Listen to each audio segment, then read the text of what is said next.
everybody, it's Sarah and welcome to part 2 of my recommendations based on the Greek gods video. If you want to know more about how this came about, I will leave part 1 linked down below, which I would recommend you watch anyway because I talk about the first 4 gods and my recommendations in that one. But basically I just decided to do a type of recommendations based on Hogwarts houses video, but based on the Greek gods. And so I have 16 Greek gods, 4 Greek gods per video, and 2 recommendations per Greek god.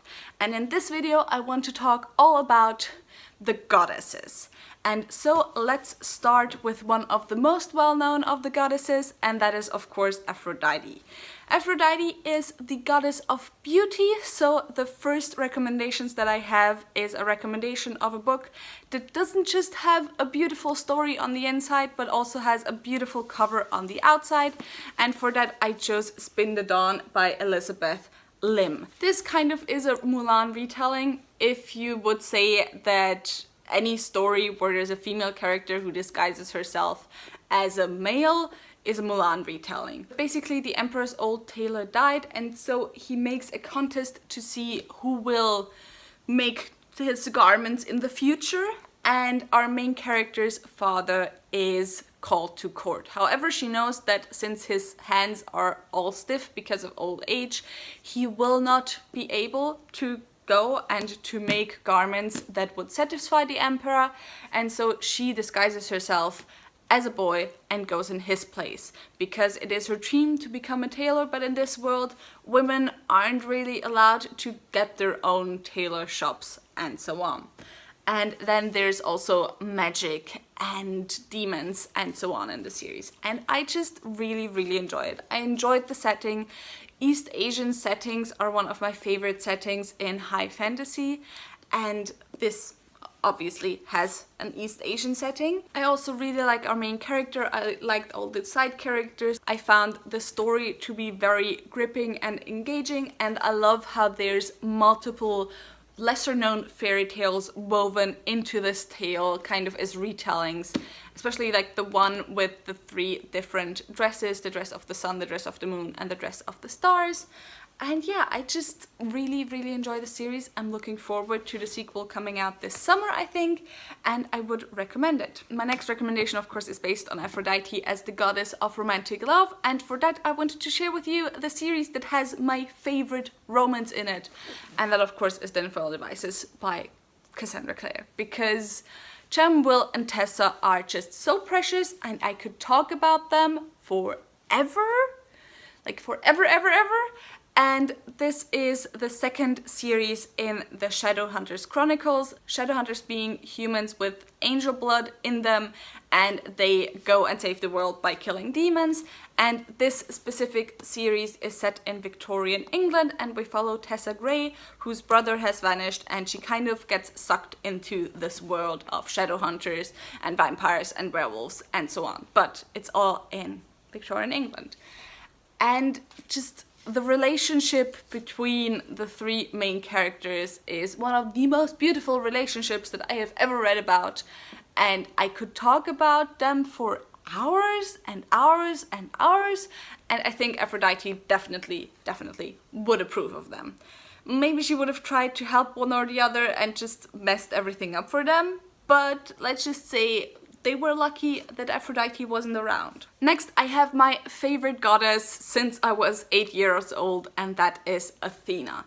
I absolutely love her. And my first recommendation is based on her as the goddess of strategic warfare. And for that I wanted to choose a book that's very political, that I think she would approve of, that involves a lot of strategy, and that is A Game of Thrones by George R. R. Martin, or the entire A Song of Ice and Fire series.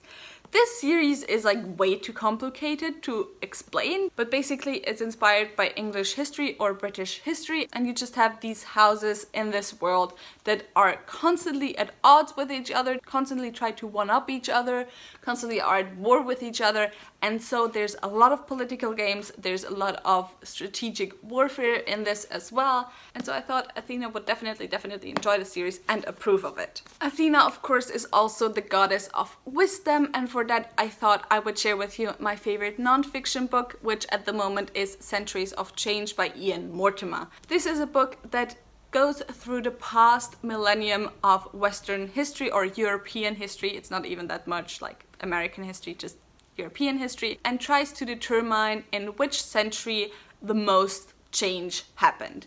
Whether that be because of invention, of societal changes, of just changes in philosophy and thinking. And I just love this book because it goes into things in European history that aren't talked about that much.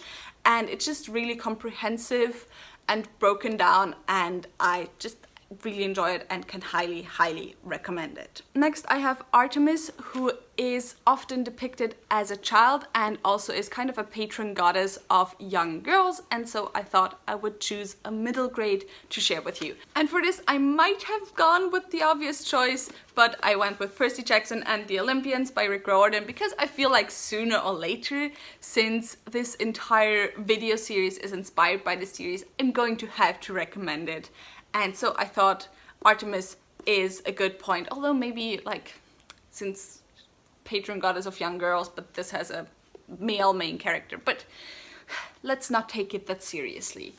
So Percy Jackson and the Olympians, I mean, if you clicked on this video, I'm pretty sure you will be aware of like what this series is about. But in any case, this is about Percy Jackson, who one day finds out that he's a demigod, which means he has one of the Greek gods as his parents. And from there on out, his life kind of just starts getting crazy. And yeah, I read this series actually quite late in life. I read it when I had my booktube channel already, I think, so it must have been within the last 4 years. However, well, I think I'm not as obsessed with the series as I could be, because if I had read it with like 12 years or so, I would have definitely been way more obsessed with the series, because that was the height of my obsession with the Greek gods. I still really enjoyed it, and I don't think that it's a middle grade that's like just for children. I think it's a middle grade that's definitely also enjoyable for adults to read. And yeah, I just wanted to recommend it sooner or later in this video series. Then Artemis is also very well known for her huntresses, and so I wanted to recommend a book/series that has great female friendships. And for that I chose the Tyrolean Trilogy by Anne Bishop. Anne Bishop in general has great female friendships in all of her series, but I felt like this one would be the most fitting pick. First of all, because it's the series that I feel like I talked least about out of all of Anne Bishop's series, and I need to give it more love because Anne Bishop is my favorite series author, aside from Bret and Sanderson maybe. But anyway, the reason why I felt like this was a fitting series is because in this book it is very much down to the friendships between the female characters, down to the dynamics between them, their relationships to save the world, and they play a very big part in the finale of this series. And so I thought that I would go and choose this one. Also, there's a character in here that's literally called the Huntress, so just saying. The last goddess I wanted to talk about in this video is Demeter, who is just the goddess of like growing things.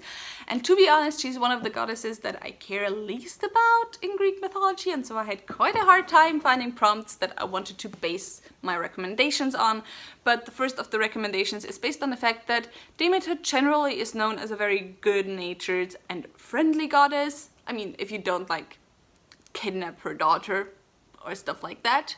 And so I wanted to choose a book that's just wholesome in and of itself.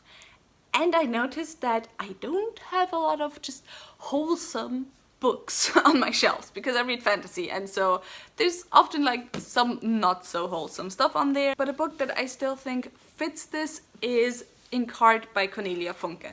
I mean, there is of course just more tension heavy parts in this book, but as a whole I just love it. For me, this is wholesomeness, okay? I just need a little bit of tension. If it's just wholesome, I get bored quite easily. And generally, I do think this series is quite wholesome. This series follows Maggie, and one day when a strange man appears at her and her father's flat, she finds out the secret that her father has kept from her all her life, which is that he is someone who can read characters out of books. And Sad Man is such a character.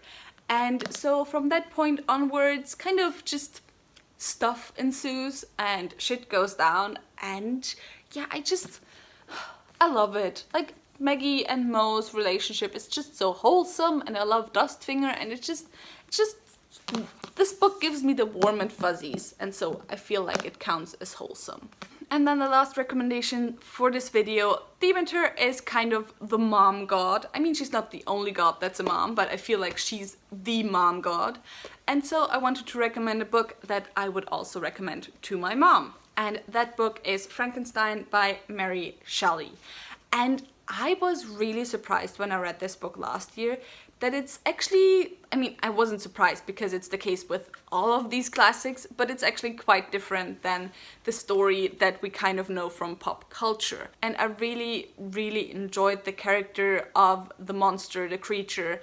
I also really enjoyed Frankenstein's character, and I just love all the thought that is put into this book. The story, of course, follows Victor Frankenstein, who one day, like, reanimates something. He creates this monster from reanimated body parts and regrets it afterwards. And so yeah, I just really, really enjoy this book, and I remember while reading it, I was constantly recommending it to my mom and talking to her about it. And so yeah, that's why I'm going to recommend it to you as well. And with that said, that is it for part 2 of this video. I really hope you enjoyed it. If you did, maybe think about giving me a thumbs up and also maybe subscribing. Again, I have part 1 linked down below, and I will once again, as soon as the other parts come out, link those down below as well. Tell me in the comments down below if you thought my recommendations were fitting, and what books would you recommend based on those prompts. All the links to my social media are in the description box down below, so go and check those out, and I hope I'll see you soon. Bye!